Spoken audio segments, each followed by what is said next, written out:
making decisions. Tactical logistics. Thank you, much better term. Okay, I'm a mom, and I'm a massage therapist. I'm a nurturer. So you guys are adrenaline junkies. No, just me. Not just him. But we know that fight or flight response only works so long. So what plans are in place for you all, for your families? I mean, I think that's one thing that the community could do in a very strong way. If, you know, especially for those of you that are local to this location, how do we, you know, we're in the living room here, how do we support you and your family so that you can keep doing what you're doing? I mean, you obviously need to sleep. Adrenaline only lasts so long. So, yeah, I'd love to hear from any of you. I mean, even if you're not specifically local to P.E.A.T, what does that emergency responder, especially the guy who's sitting in the command and control, and what does his family, what do you, or her family, what do you need?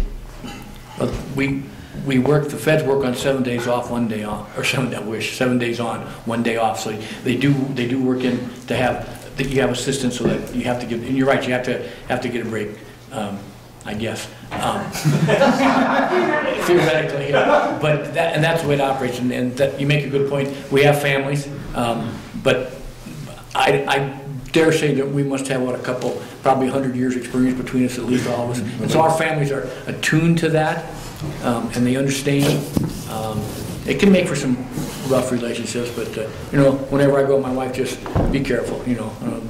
And I don't mean to be flippant, but after you've done it enough times, they understand how it works, they understand how you work, and but yeah, that's provided for in the normal operation. In our small community, Robert can attest to this because I'm also in the fire department as well. But our family gets involved. They've been exposed to it. They've been around it, so they kind of know what we need. So they serve as our support team as well too. Now, my wife had 40 years as an emergency room nurse, and she's gone out on disasters with me. And I have 4 children, all of them away from home, and they all have their 72-hour kits. And when Dad goes to visit, I even have grandchildren who say, "Grandpa, we need water." It's you know, you got to live this. It's not just.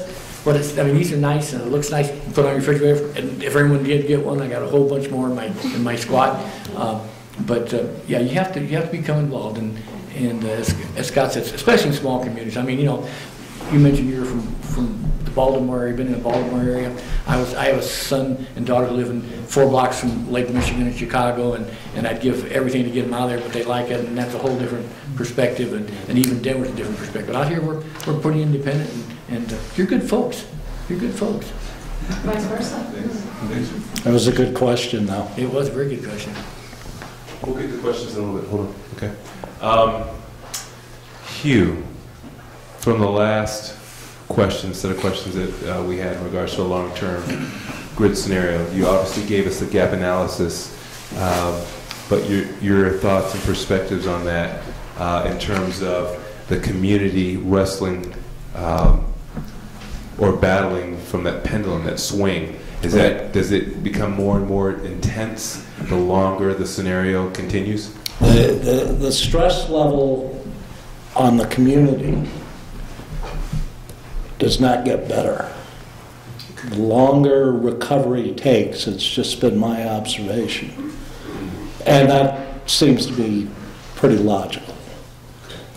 Even though they can see visible signs of reconstruction, roads opening, etc., a lot of these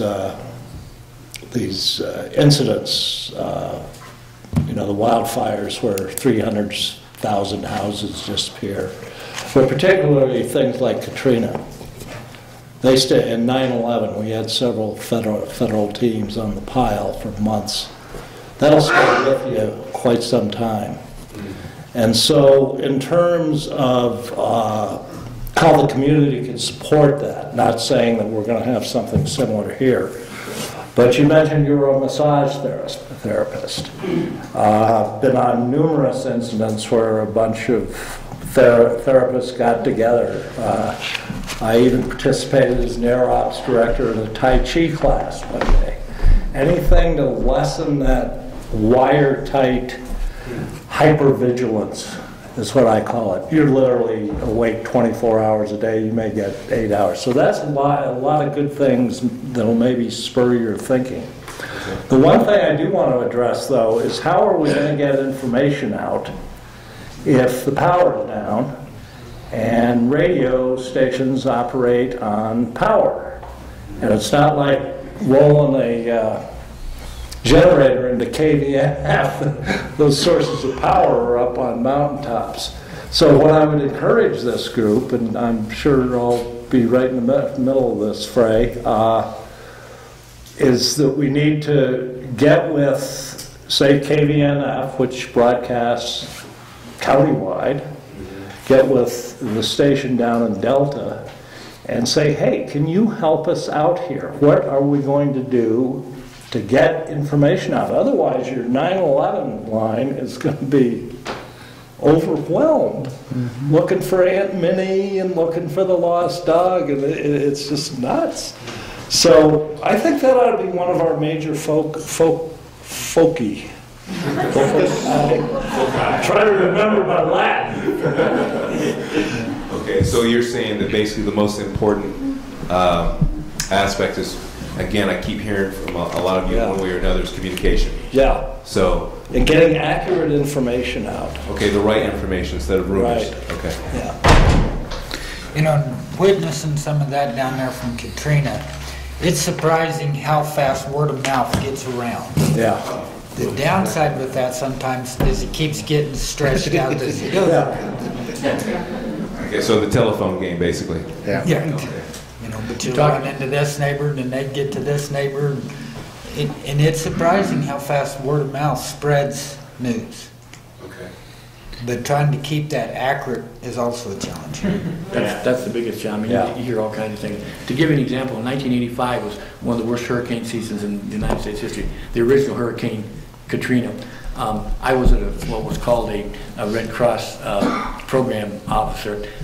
I just signed a check from a shrimp captain's boat request for reimbursement from 1985 last week. Even though I'm no longer with the Red Cross, I was the officer of record on that particular operation, and I signed a check for $87,000. Good for you. Oh my word. Yeah, they don't pay out that way anymore, but yeah, this was the last claim from Hurricane Kate from Grand Isle, Louisiana, and they say Grand Isle's out where there ain't no more, and that's pretty stunning. Did that check account for inflation as well? I doubt it. So it should have been like a $250,000. Probably. That wasn't government funds; those are Red Cross funds. You people, as members of the Red Cross, that was not government funds. That was Red Cross funds. Oh, okay. So the long-term effect, I guess, I mean, years after people have a problem, their emotional and mental states are still very delicate. You know, speaking of emotion and mental state, another resource and a component that we need to keep in mind is whenever we have, maybe not the blizzard situation so much, but tragedy of some sort, fire, lost homes, death in our community, school bus accident or something, that is mental health. You know, we're fortunate to have in Delta County the Center for Mental Health. They're a district-based mental center that we have access to that can bring people in, and I sit on their board, and they have a plan in place for disasters, to where they can get their therapist to where they need them in a location and then get them out so we can take care of those issues that are pretty significant under the right situation. So. Sheriff, are you talking about critical incidents? Yes, yeah, those type of things. So very important when it is when we have one of those situations. Firefighters are going to try to save the house, and then they're going to move on. There's not going to be a lot of sympathy there.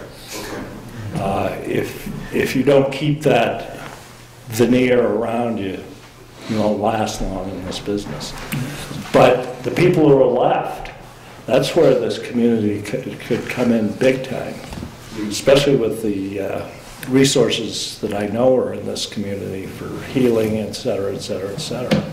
But I'll tell you, the best thing for us responders is to call and talk to a paramedic, because they see the worst every day out on the highway. That's not the same for the homeowner. Or mass tragedy, like Fred was talking about, that's going to be devastating on the community. Now, do you also talk with the churches in the community as well, and coordinate and work with them in those types of mass tragedies as well? Yeah, there's most of our communities have some kind of a pastoral alliance where the pastors meet once in a while, monthly or quarterly or however they work it out, and we have contact with those and know who their leaders are. So yeah, their churches are a huge resource for us. So, you know, another person that's not sitting up here at the table, the other group is our city councilman and our commissioners, which would have been a good people to add here, because all this gets expensive.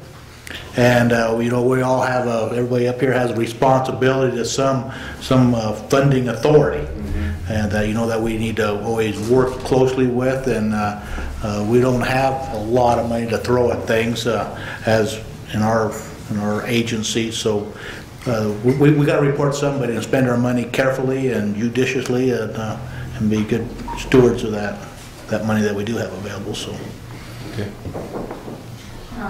I forgot the other question, but one of the questions that came up in kind of our community dialogues that we've just started to have is just that. We assume that there probably isn't any money that's available for different community, let's say, permaculture or sustainability or different emergency response, like, you know, training, extra classes, which hopefully we can just jump on whatever's already happening. But is there anywhere in the budget for supporting, if we come up with a really great plan for something that we can do to actually improve our resilience as a community? Is there any of that there, or are the resources spread pretty thin and you guys are just trying to hold it together with what you got?